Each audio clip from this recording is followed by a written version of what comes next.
Hello, my name is Lexi Neiman, and I serve as the state coordinator for houseless and unaccompanied youth at the Oregon Department of Education.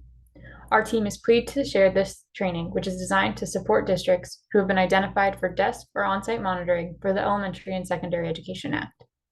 This training is designed so that you can watch it in short snippets or only watch the section for which you are responsible. It is our sincere hope that you find this training helpful in getting prepared for monitoring. This part of the training will review monitoring for the McKinney-Vento program. The McKinney-Vento Act is designed to support the unique needs and address challenges that children and youth navigating houselessness experience when enrolling, attending, and succeeding in school. The Act defines homeless children as individuals who lack a fixed, regular, and adequate nighttime residence. States and districts are required to review and undertake steps to revise laws, regulations, practices, or policies that may act as barriers to the identification, enrollment, attendance, or success in school for houseless children and youth. All districts, regardless of whether they receive title funds or not, must have policies in place that ensure these students have equal access and opportunity to receive education. Each district must have an assigned McKinney-Vento liaison to carry out the duties set forth in the McKinney-Vento Act.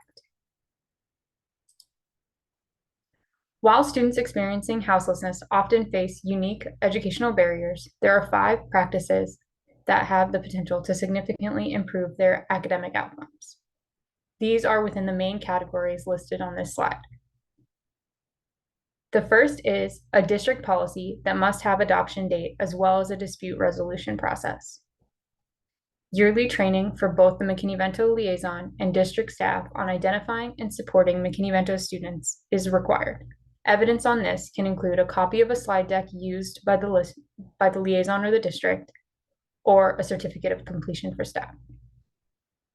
Identification and tracking of McKinney-Vento students is essential. Providing intake forms, questionnaires, and protocols used for tracking attendance and academic progress of McKinney-Vento students during monitoring is an opportunity for ODE in the district to ensure that proper documentation is being used to identify and help inform districts of the supports McKinney-Vento students may need to be successful on their academic journey. For McKinney-Vento students that are advancing on to post-secondary education, it is vital that they are made aware of their rights and services for obtaining FAFSA and be provided support throughout the application process. During monitoring, school districts should provide in writing a process for how counselors or liaisons assist McKinney-Vento students in the application process, or for those that have unaccompanied status, a template of the official letter used by the districts that states the determination of their independent status for FAFSA purposes. An example template letter is found under the McKinney-Vento section within the ESEA monitoring page on the ODE's website. The last material item to submit for McKinney-Vento is the monitoring narrative. The McKinney-Vento narrative gives districts the opportunity to provide information and context helpful to ODE in understanding the district's McKinney-Vento program.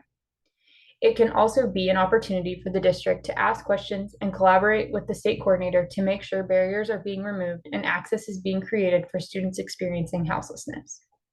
The narrative asks for written responses of the 6 following areas: the designated liaison and their required duties, liaison and district training, school of origin transportation services, dispute resolution and appeals process, public notification of rights for students and their families, and a coordination with service providers. A copy of the narrative and helpful resources for McKinney-Vento can be found on the ESEA monitoring page on the ODE's website. Districts should respond to the narrative prompts in writing and upload to the McKinney-Vento folder on the OneDrive, along with the documents explained previously, at any point after the monitoring entrance meeting, but no later than 2 weeks prior to the monitoring week. This is to ensure time for the state coordinator to follow up on any narrative responses or documents provided. This concludes the McKinney-Vento section of your training. If you have any questions, please do not hesitate to reach out either by email or phone.